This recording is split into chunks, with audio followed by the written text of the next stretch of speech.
క్రీస్తునందు దేవుని వారలారా, ప్రభు పేర శుభములు తెలియచేస్తూ ఈ దినాన ఒక మంచి సంగతిని మీ ముందుకు తీసుకుని వస్తాను.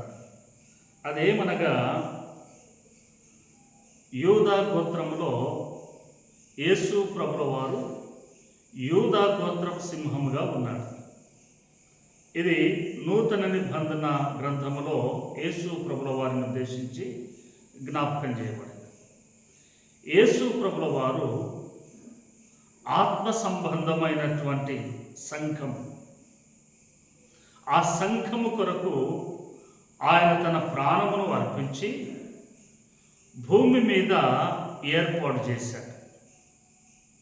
ఆ సంఘము ఇప్పుడు అనగా ఆయన కలువరి శిలువలో ప్రాణము పెట్టి తన రక్తము ద్వారా సంఘాన్ని పరిశుద్ధపరిచాడు, నూతనమైనటువంటి దానినిగా చేశాడు, నవీకరించాడు. అందుకే సంఘము పరిశుద్ధమైనటువంటిదిగా కనబడతాం.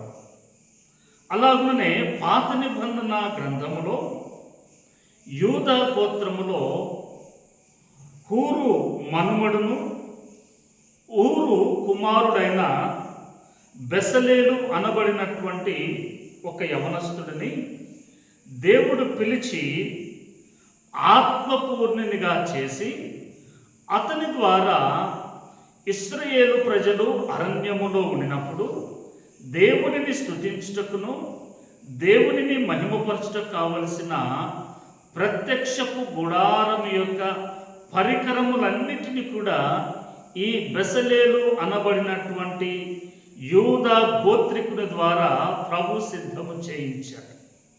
చూడండి, ఇశ్రాయేలు ప్రజలు అరణ్యములో ఉండినప్పుడు ఈ బెసలేలు ద్వారా చేయబడినటువంటి ప్రత్యక్షపు గుడారములో ఇశ్రాయేలు ప్రజలందరూ కూడా దేవునిని ఆరాధించారు. నూతన నిబంధన గ్రంథములో యూదా గోత్రపు సింహమైన యేసు ప్రభుల వారి ద్వారా సంఘములో చేరి దేవునిని మహిమపరుస్తూ ఉన్నారు. ఎంత చక్కని ఆ మాటలో చూడండి, దేవుడు ఎంత చక్కగా ఈ ఇరువురిని యూదా గోత్రములో నుండి ఎలాగున తీసుకుని వచ్చాడు. అందుకే పాత నిబంధన కాలంలో ఉన్న ఇశ్రాయేలు ప్రజలు ప్రత్యక్షపు గుడారములోనికి వెళ్ళి ప్రభువుని మహిమపరిచి వారి పాపముల నిమిత్తము బలులు అర్పించారు.